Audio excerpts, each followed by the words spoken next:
o seu pai ajudando lá, fazendo xixi nas caixas. Né? História bacana.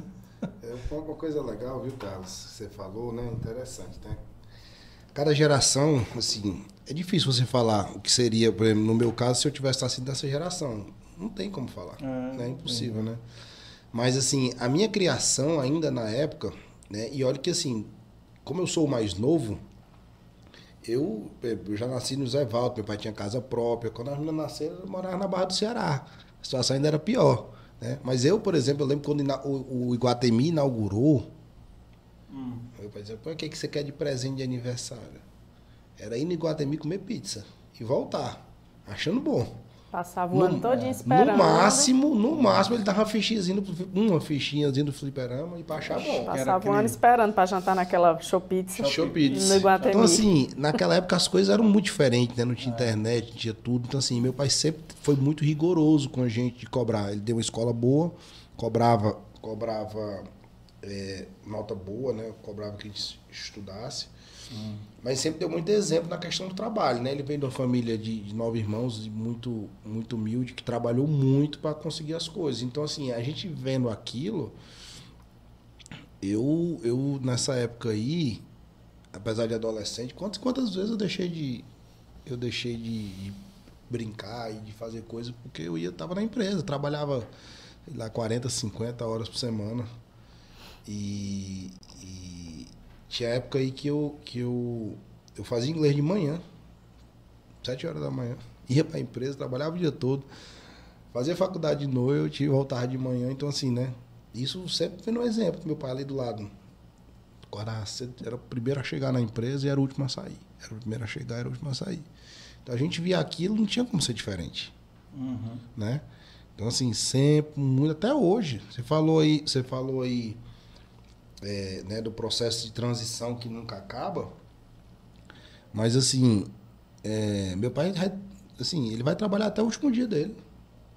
Ele não vai se aposentar. Pra quem é empreendedor nunca para, né? Hoje ele já fica os dias de home office, vai na empresa, mas ele até brinca, quando ele está em casa ele trabalha mais. Trabalha. Não solta não, computador, a pandemia ensinou que ele não precisa ir na empresa todo dia, não precisa ser o primeiro a chegar, o último a sair, mas que ele pode trabalhar de onde ele estiver. Cara, então, esses dias a realidade gente estava fora, estava na feira, ele é o mais ligado. Tinha dia que a gente estava visitando stand na feira aí com o cliente, tinha dia que eu não dava conta de olhar a venda. Ele chegava, vixe, hoje vendeu tanto.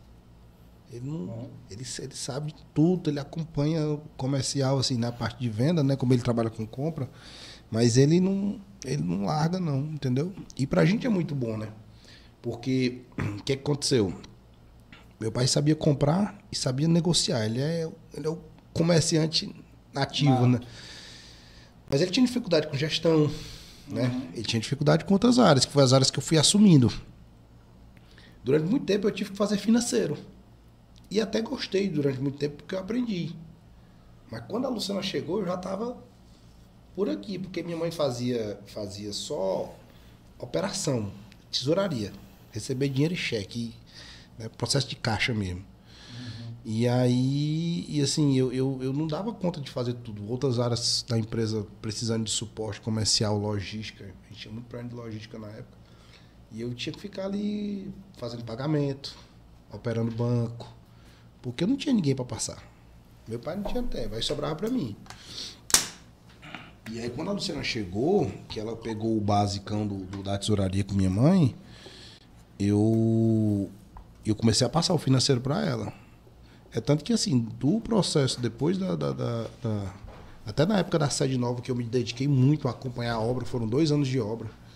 Eu falei que eu ia na obra, né, acompanhava, fazia fiscalização e tal. Eu fiquei muito fora, assim, né? Eu tive que dividir meu tempo. Eu dediquei menos tempo para a empresa.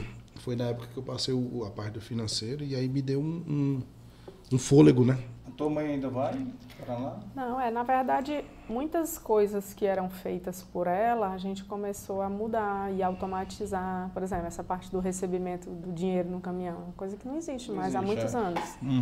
Hoje o pagamento é só boleto e transferência bancária. Então, tem mais cheque. Essa movimentação de dinheiro e cheque ela não existe mais. E era uma das coisas que ela fazia muito. E quando foi em 2020, no começo do ano, Ela só estava indo para a empresa umas 2 ou 3 vezes por semana. Às vezes até meio-dia terminava e disse assim, eu acho que eu não venho mais não, acho que eu vou me aposentar. Foi porque quando não veio a pandemia, né? Não, foi antes da pandemia. Ela disse assim, eu acho que eu não venho mais não tenho mais nada para fazer aqui. As meninas já estão dando conta de fazer tudo. Antes da pandemia, ela resolveu sair. Aí eu disse, quando veio a pandemia, eu disse, a senhora parece que estava adivinhando que tinha que ficar em casa. E hoje ela é vovó profissional, porque mora no mesmo prédio que o Vitor e a Larissa, que é a minha irmã do meio. Tem as crianças pequenas e ela adora fazer esse processo de estar junto com os netos ali no dia a dia. E tem uns netos grandes, teu, né? Também. Tem, os meus também, que também estão lá com ela. E quando é que a Larissa vai para a empresa? Rapaz, ela já está falando nisso? Já? Coincidentemente, ela trabalha na procuradoria, né? E ela disse que tem algumas amigas empresárias dela e tal, ela tá querendo estudar essa área porque ela tá meio que, não sei se cansada ou querendo aprender novas coisas, né? Ela disse que vai fazer um curso de marketing. Acho que ela tá vendo a empresa crescer e ela tá pensando, né? Ela conversou com a gente recentemente que tá avaliando, né, para ela e tal. Pra gente é bom porque a gente precisa de muito braço, hoje a empresa, né, quase 300 colaboradores, a gente precisa de muita gente de gestão na parte de operação, né? E assim, não falta serviço. Não falta, com certeza. Né?